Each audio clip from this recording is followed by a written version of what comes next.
Segundo Encontro Mundial dos Amigos de Jesus Cristo com Chico Xavier e sua obra Espírita Cristã. Tempo de curar com Chico Xavier. Pessoal, diante do título do evento esse ano, eu acho que de cara cabe uma citação do ministro Flacos, no livro Libertação, lá no capítulo 1.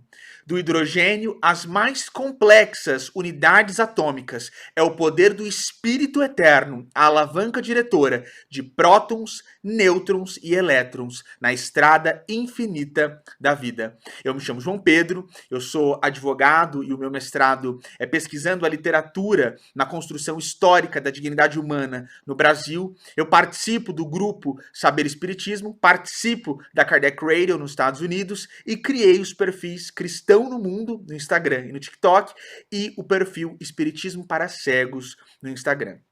O toque em Jesus.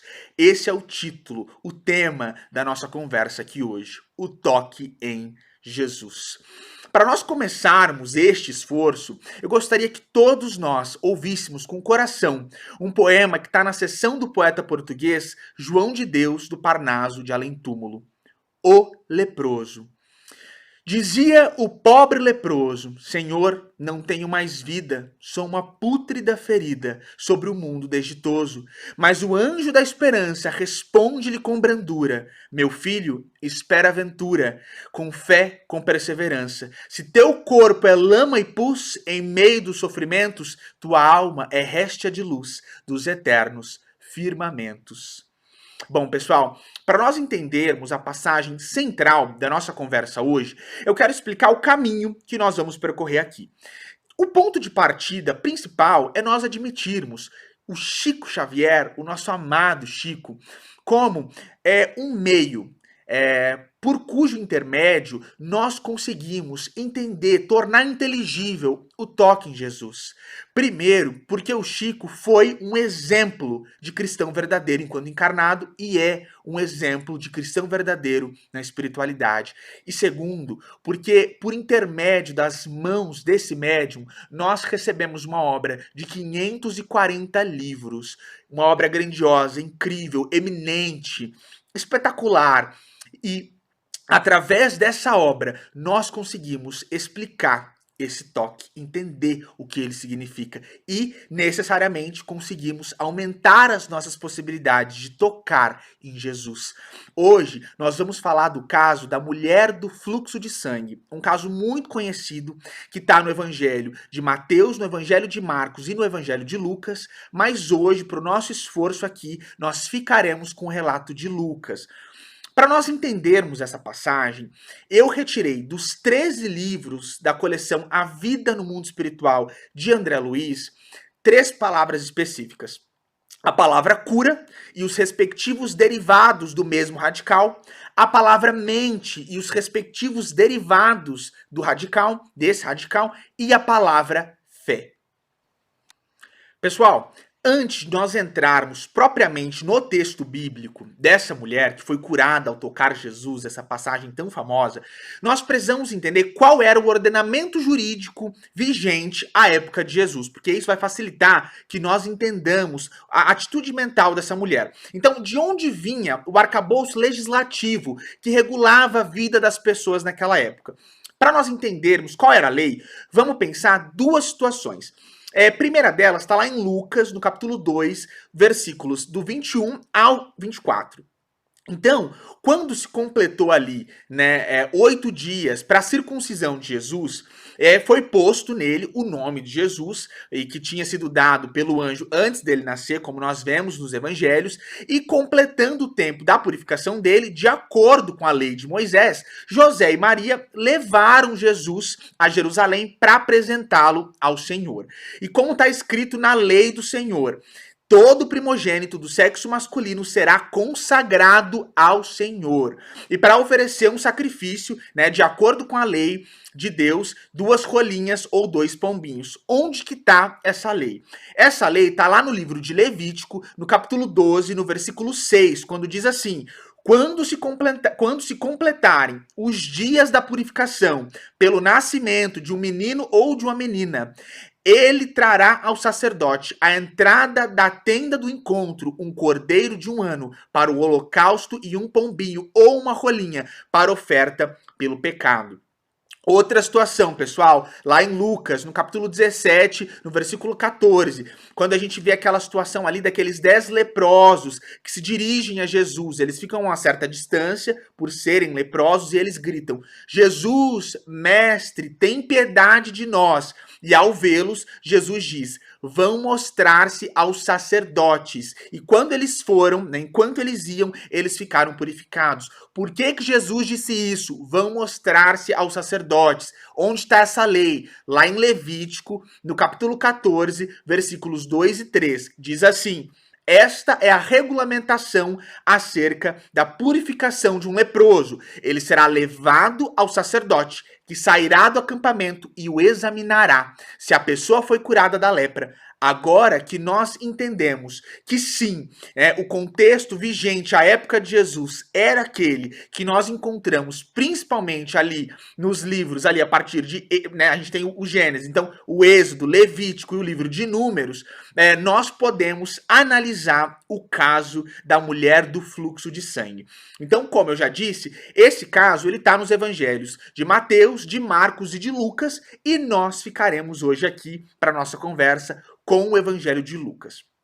Então, pessoal, a partir do capítulo 8 do Evangelho de Lucas, quando Jesus retorna da região dos Gadarenos, com aquela passagem emblemática dos porcos, nesse contexto, Lucas relata pra gente que quando Jesus retorna, ele é acolhido por uma multidão, até que um homem chamado Jairo, que era chefe da sinagoga, cai aos pés de Jesus e implora para que Jesus fosse até a casa dele curar sua filha.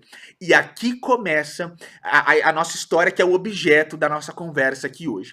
Então, a partir do versículo 42 do capítulo 8 do Evangelho de Lucas, no versículo 42, nós temos a informação de que enquanto Jesus estava indo para a casa de Jairo, as multidões estavam se aglomerando, tanto em volta do Cristo, que chegavam a sufocá-lo. No versículo 43, Lucas então ressalta a figura dessa mulher que sofria de um fluxo de sangue há 12 anos, que ninguém podia curar. No versículo 44, nós vemos que ela se aproximou de Jesus por detrás e tocou a extremidade da sua veste, da veste de Jesus. E no mesmo instante, o fluxo de sangue parou. No versículo 45, Jesus pergunta: quem me tocou? Como todo mundo negou, Pedro falou assim: mestre, a multidão te comprime e te esmaga. No versículo 46, Jesus insistiu: alguém me tocou, eu senti que uma força saía de mim. No versículo 47, a mulher, vendo que não poderia se ocultar, ela vai tremendo, cai aos pés do mestre e declara diante de todos por que razão ela tinha tocado ele e como ela tinha ficado instantaneamente curada. E no versículo 48, Jesus diz para ela: minha filha, tua fé te salvou, vá em paz. Bom, pessoal, no versículo, vamos destrinchar então para a gente entender isso tudo. No versículo 43, do capítulo 8 de Lucas, nós vemos que essa mulher, ela sofria com esse problema há 12 anos e ninguém tinha conseguido curá-la. Aqui nós precisamos pensar a cura, e aí nós entramos já no livro Nosso Lar, no capítulo 5, quando André Luiz ainda está no hospital e Lísias diz para ele: pois note bem, toda medicina honesta é serviço de amor, atividade de socorro justo, mas o trabalho de cura é peculiar a cada espírito. Nesse mesmo sentido, no capítulo 21 do livro Entre a Terra e o Céu, Clarencio diz o seguinte: um dia o homem ensinará ao homem, consoante as instruções do divino médico, que a cura de todos os males reside nele próprio. A percentagem quase total das enfermidades humanas guarda origem no psiquismo. Agora, Como será que estava a mente dessa mulher, gente? Mais uma vez, nós precisamos entender o contexto. Então vamos voltar lá para Levítico, no capítulo 15, no versículo 19, que diz assim: quando uma mulher tiver fluxo de sangue que sai do corpo, a impureza da sua menstruação durará 7 dias. E quem nela tocar ficará impuro até a tarde. Então, lá em Levítico, a gente está vendo a lei trazendo uma duração de 7 dias. O quão impura essa mulher que tinha um fluxo de sangue contínuo por 12 anos se sentia, como estava a mente dessa mulher, gente. E aqui nós precisamos considerar o que o irmão Manassés, no capítulo 12 do livro Missionários da Luz, diz pra gente. Ele fala assim: as preocupações excessivas com os sintomas patológicos aumentam as enfermidades. As grandes emoções podem curar o corpo ou aniquilá-lo. Então, apesar de tudo isso, mesmo se sentindo impuro e sabendo que, segundo a lei, quem a tocasse também ficaria impuro, essa mulher enfrenta a multidão, porque ela tinha em mente algo muito específico. Então, gente, no versículo 44, do capítulo 8 de Lucas, Lucas traz pra gente que essa mulher, ela se aproximou por detrás de Jesus e tocou a extremidade da sua veste. E aqui, mais uma vez, nós precisamos entender o contexto. Então, né, como nós vimos, lá Gênesis, Êxodo, Levítico. Agora nós entramos no livro de Números, lá no capítulo 15, versículos do 37 ao 40, quando nós temos a seguinte explicação: diga o seguinte aos israelitas: façam borlas nas extremidades das suas roupas e ponham um cordão azul em cada uma delas. Quando virem essas borlas, vocês se lembrarão de todos os mandamentos do Senhor, para que lhes obedeçam e não se prostituam, nem sigam as inclinações dos seus corações e dos seus olhos. Assim, vocês se lembrarão de obedecer a todos os meus mandamentos, e para o seu Deus, vocês serão um povo consagrado. Bom, gente, então vamos pensar. O sangramento significava impureza. Até quem tocasse na mulher ficaria impuro. Foi o que a gente viu lá em Levítico. Essa mulher em questão estava com fluxo de sangue há 12 anos. Logo, nós podemos perceber que ela se sentia, obviamente, muito impura. E quando nós analisamos o livro de Levítico e Números, nós percebemos que é o pecado que torna alguém impuro. São os livros mais codificados ali em termos de trazer legislações. Logo, essa mulher se sentia impura, muito afastada da lei, uma pecadora, e para se purificar, para se corrigir, ela precisaria se reaproximar da lei.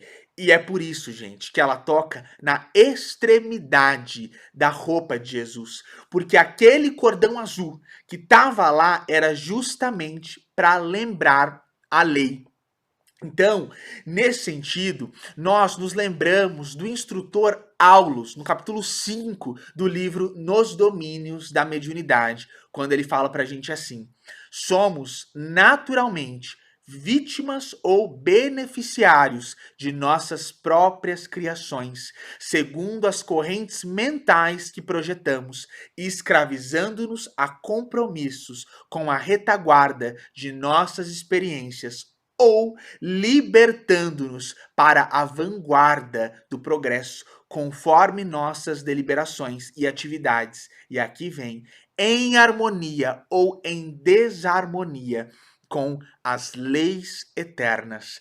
Então, gente, nós percebemos que essa mulher percebia a necessidade de se aproximar, de se reaproximar com a lei de Deus.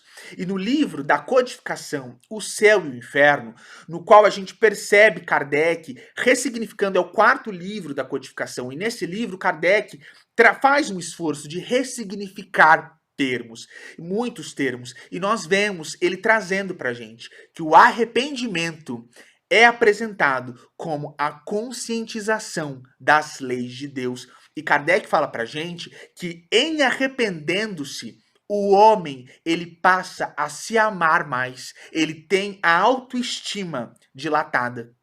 E para essa mulher, tocar na extremidade das vestes de Jesus significava esse equilíbrio da consciência. Ela estava se sentindo muito impura, ela estava desesperada para tocar na lei, para se readequar perante a lei. E aí, nesse sentido, nós entramos no capítulo 19 do livro Ação e Reação, quando nós vemos o instrutor Druso falando que é indispensável que nós compreendamos que todo mal, por nós praticado conscientemente, expressa, de algum modo, lesão em nossa própria consciência. E toda lesão dessa espécie determina distúrbio ou mutilação no organismo, que nos exterioriza o modo de ser. Em todos os planos do universo, somos espírito e manifestação, pensamento e forma. Eis o motivo por que, no mundo, a medicina há de considerar o doente como um todo psicomático, se quiser realmente investir-se da arte de curar. Bom, gente, então, quando nós compreendemos a atitude mental dessa mulher, a complexidade de tudo, né, que ela estava pensando, nós podemos passar para a segunda metade do versículo 44 do capítulo 8 do Evangelho de Lucas. No 44, ela se aproximou de Jesus por detrás e tocou a extremidade de sua veste. No mesmo instante, o fluxo de sangue parou. E aí, gente, nós entramos no livro Mecanismos da Mediunidade, no capítulo 22. O pensamento é a força que, devidamente orientada no sentido de garantir o nível das entidades celulares no reino fisiológico, lhes facilita a migração ou lhes acelera a mobilidade para certos efeitos de preservação ou defensiva, seja na improvisação de elementos combativos e imunológicos ou na impugnação aos processos patogênicos, com a intervenção da consciência profunda. E aí, gente, além do espiritismo, pensando um pouco, a força do pensamento aí, ao que nós temos de história, né, e de ciência ao longo da humanidade, é interessante nós pensarmos o placebo. E aí nós temos o livro do Dr. Joe Dispenza, Você é o Placebo, em inglês, You're the Placebo. E nesse livro nós vemos o poder da mente de realmente curar o corpo, como nós tivemos de forma muito vanguardista na obra que o Chico trouxe através da sua mediunidade. No livro do Joe Dispenza, ele traz pra gente o fato que deu origem ali ao placebo, além da história dele.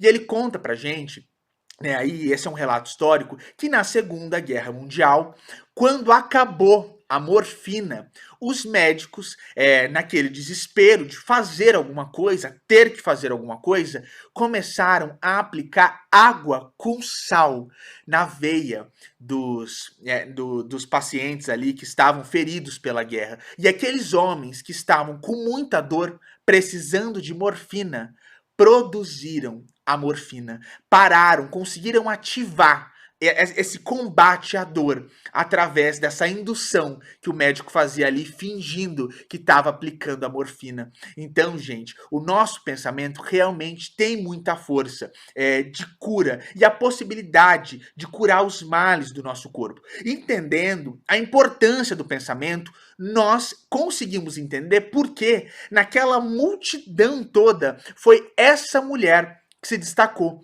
E aí nós vemos no capítulo, né, no versículo, 45 do capítulo 8 do Evangelho de Lucas, o seguinte: e Jesus perguntou: quem me tocou? Como todo mundo negou, Pedro falou assim: Mestre, a multidão te comprime e te esmaga.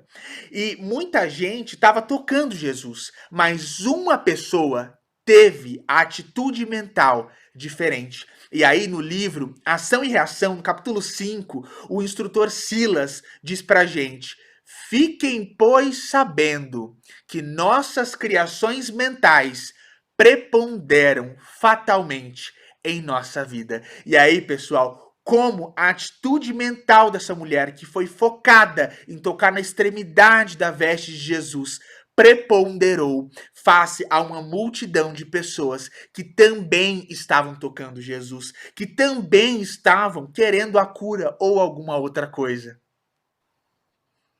Pessoal, antes de nós entrarmos propriamente no texto bíblico dessa mulher que foi curada ao tocar Jesus, essa passagem tão famosa, nós precisamos entender qual era o ordenamento jurídico vigente à época de Jesus, porque isso vai facilitar que nós entendamos a atitude mental dessa mulher. Então, de onde vinha o arcabouço legislativo que regulava a vida das pessoas naquela época? Para nós entendermos qual era a lei, vamos pensar duas situações. Primeira delas está lá em Lucas, no capítulo 2, versículos do 21 ao 24. Então, quando se completou ali, né, 8 dias para a circuncisão de Jesus, foi posto nele o nome de Jesus, e que tinha sido dado pelo anjo antes dele nascer, como nós vemos nos evangelhos, e completando o tempo da purificação dele, de acordo com a lei de Moisés, José e Maria levaram Jesus a Jerusalém para apresentá-lo ao Senhor. E como está escrito na lei do Senhor, todo primogênito do sexo masculino será consagrado ao Senhor. E para oferecer um sacrifício, né, de acordo com a lei de Deus, 2 rolinhas ou 2 pombinhos. Onde que está essa lei? Essa lei está lá no livro de Levítico, no capítulo 12, no versículo 6, quando diz assim: quando se completarem os dias da purificação pelo nascimento de um menino ou de uma menina, ele trará ao sacerdote à entrada da tenda do encontro um cordeiro de 1 ano para o holocausto e um pombinho ou uma rolinha para oferta pelo pecado.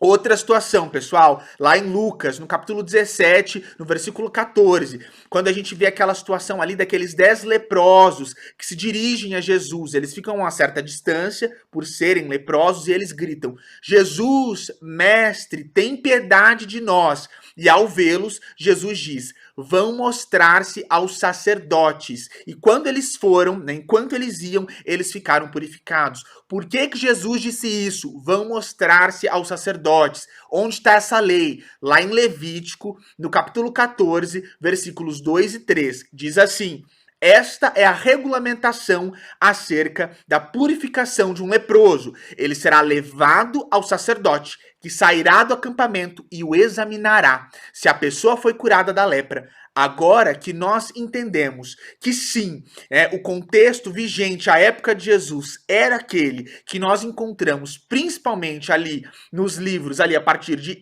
né, a gente tem o Gênesis, então o Êxodo, Levítico e o livro de Números, nós podemos analisar o caso da mulher do fluxo de sangue. Então, como eu já disse, esse caso ele está nos evangelhos de Mateus, de Marcos e de Lucas, e nós ficaremos hoje aqui para nossa conversa com o Evangelho de Lucas. Então, pessoal, a partir do capítulo 8 do Evangelho de Lucas, quando Jesus retorna da região dos Gadarenos, com aquela passagem emblemática dos porcos, nesse contexto, Lucas relata pra gente que quando Jesus retorna, ele é acolhido por uma multidão, até que um homem chamado Jairo, que era chefe da sinagoga, cai aos pés de Jesus e implora para que Jesus fosse até a casa dele curar sua filha. E aqui começa a nossa história, que é o objeto da nossa conversa aqui hoje.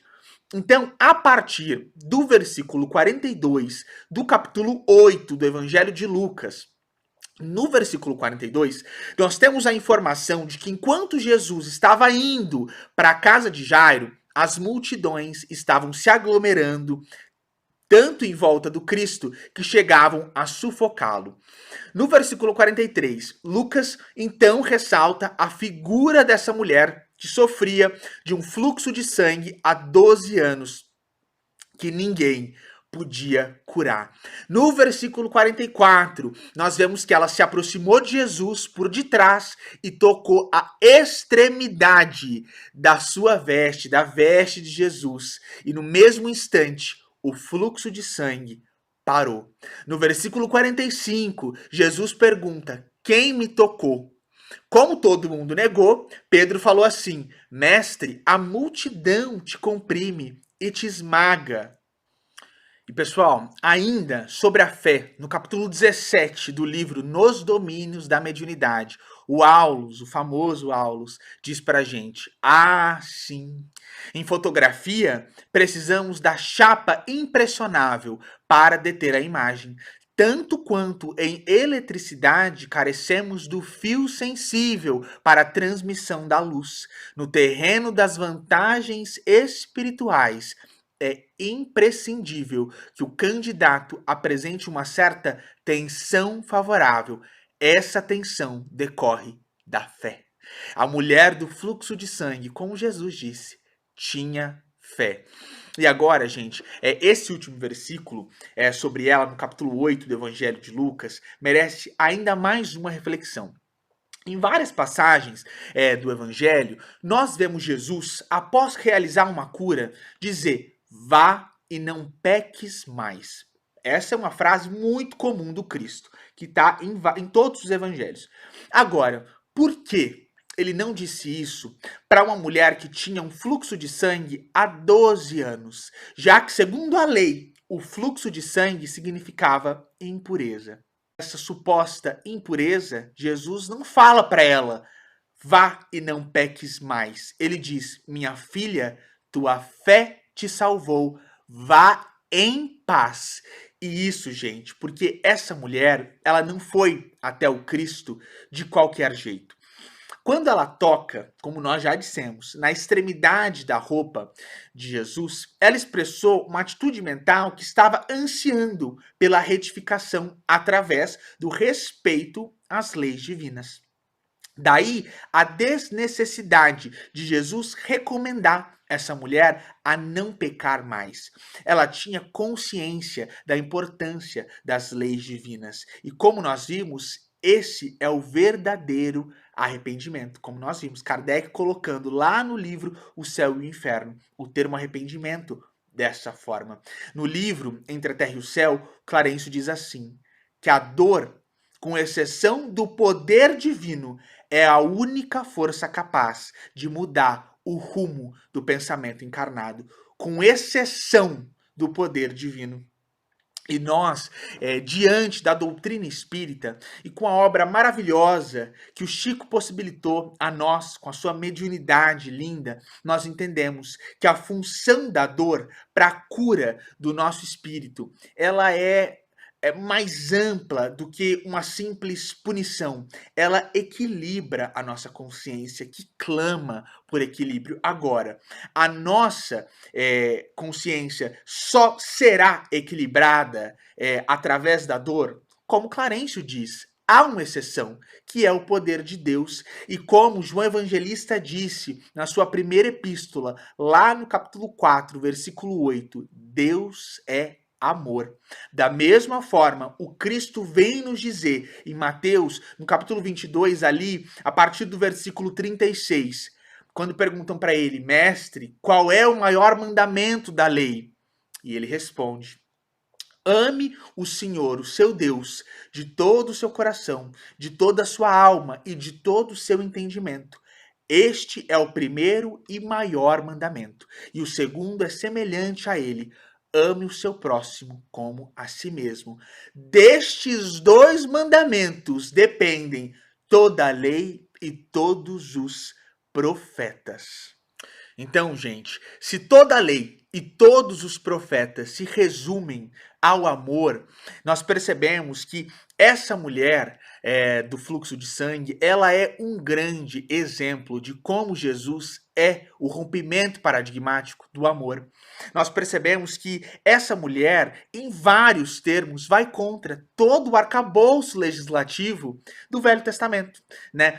Aí Êxodo, Levítico, Números, e principalmente esses livros que trazem de forma mais conjunta e organizada as leis que regiam aquelas pessoas àquela época, leis que foram necessárias para o aprimoramento espiritual de espíritos que estavam em um determinado estágio, mas o Cristo vem e rompe com tudo isso, trazendo o amor. E aí nós nos lembramos também de Paulo de Tarsus: a letra mata, a letra da lei mata, mas o espírito vivifica. Se dependesse da lei, essa mulher não deveria nem sair de casa, a mais impura, mas essa é a beleza de Jesus. E é por isso que nós temos o nosso Cristo, uma esperança que nunca se acaba. Para a mais impura de todas, 12 anos sangrando, ele olha e não diz: não peques mais. Ele olha para ela e diz: filha, a tua fé te salvou. Vá em paz, vá em paz, a consciência retificada, o corpo curado.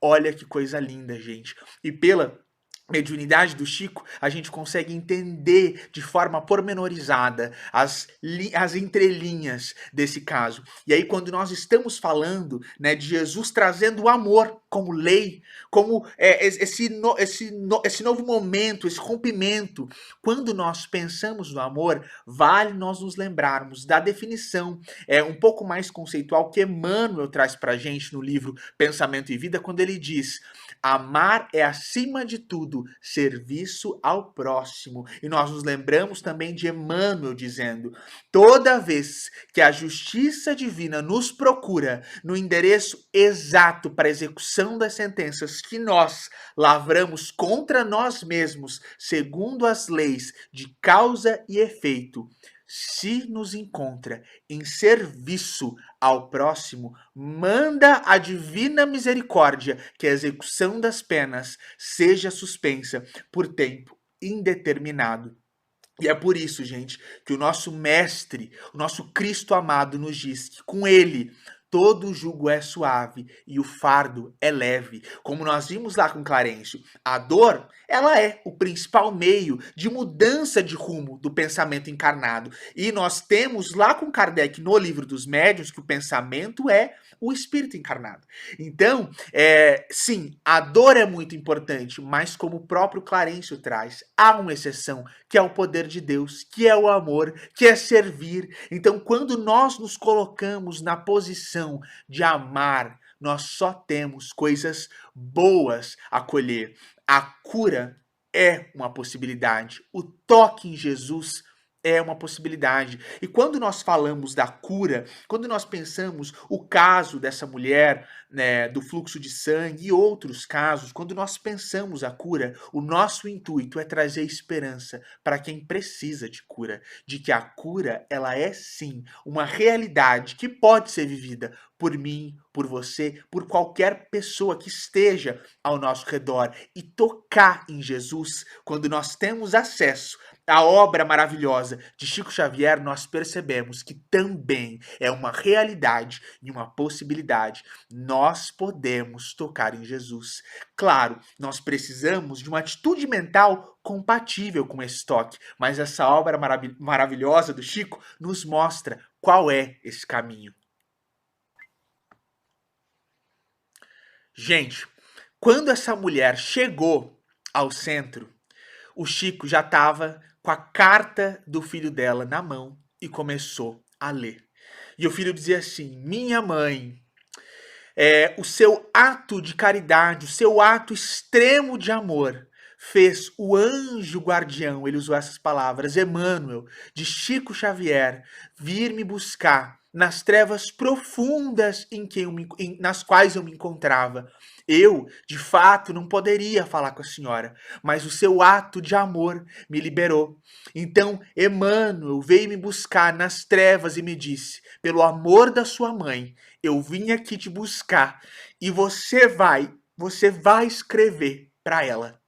E aí ele numa carta linda, ele conta para a mãe de todas as dificuldades pelas quais ele tinha passado depois do ato de suicídio e como, pela primeira vez, com aquele ato de coragem, de abnegação, de amor, como pela primeira vez ele tinha pensado que aquela dor ela ia passar. Então, gente, esse é um dos casos envolvendo o Chico e a tarefa linda que o Chico teve no serviço ao próximo, amando. E como essa atmosfera de amor que envolvia o Chico e envolvia tudo que estava ao redor dele, tocava as pessoas. E com o exemplo dessa mãe, a gente vê que o amor, ele remove montanhas. O amor, quando nós abraçamos o amor como uma atitude mental, nós temos o poder de curar as células mais recônditas e danificadas do nosso corpo físico e do nosso corpo espiritual. O amor, ele é realmente um poder, especialmente na definição de João Evangelista lá, na sua primeira epístola, no capítulo 4, quando ele diz que Deus é amor, realmente o amor é uma energia tão poderosa que a gente imagina que, como diz lá o livro dos Espíritos, que nós não temos sentidos para entender. Na questão número 10, o livro dos Espíritos nos diz que nós não temos sentidos para entender a natureza íntima de Deus. Nós pensamos, por consequência e por lógica, que nós não temos também sentidos para entender o que é essa energia, o que é o amor.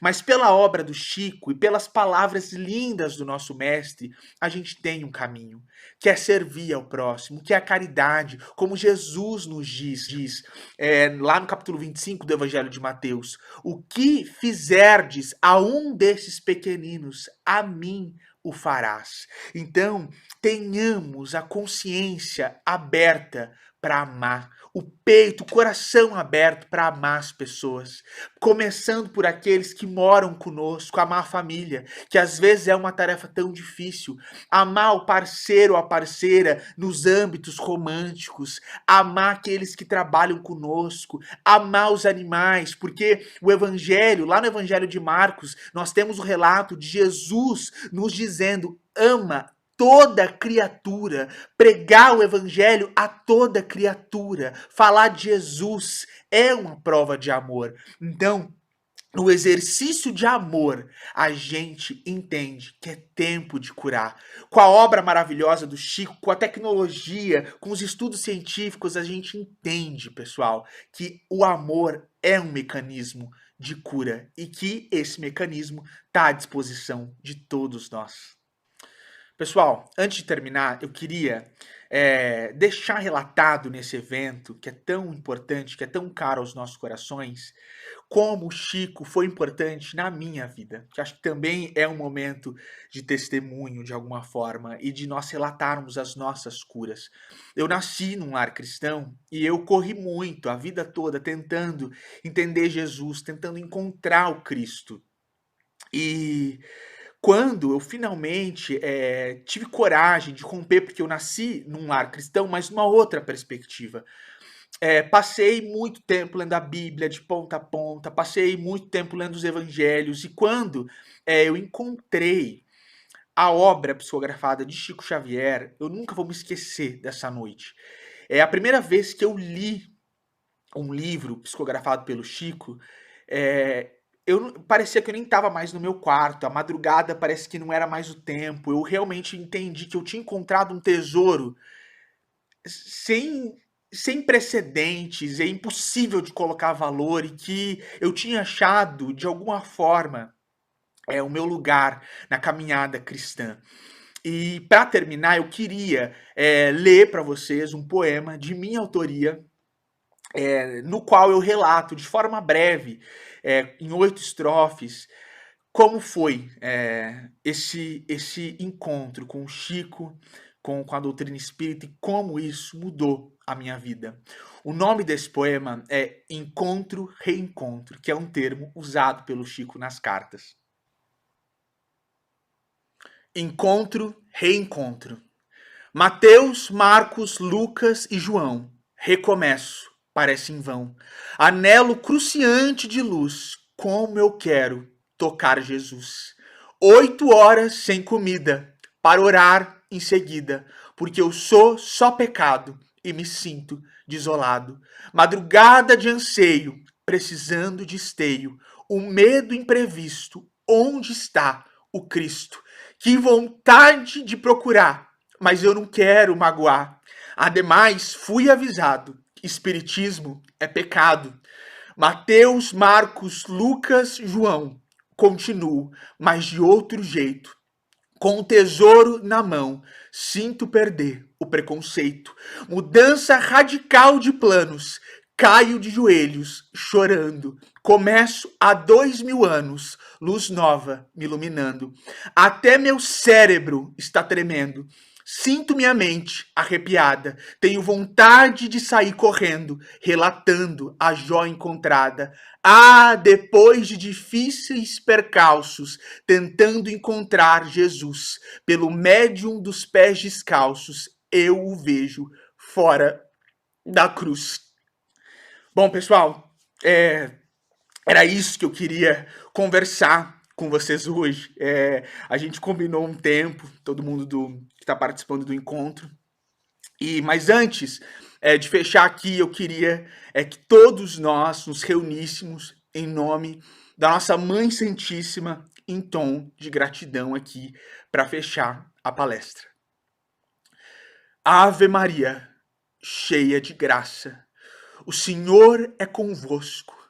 Bendita sois vós entre todas as mulheres, bendito é o fruto do vosso ventre, Jesus.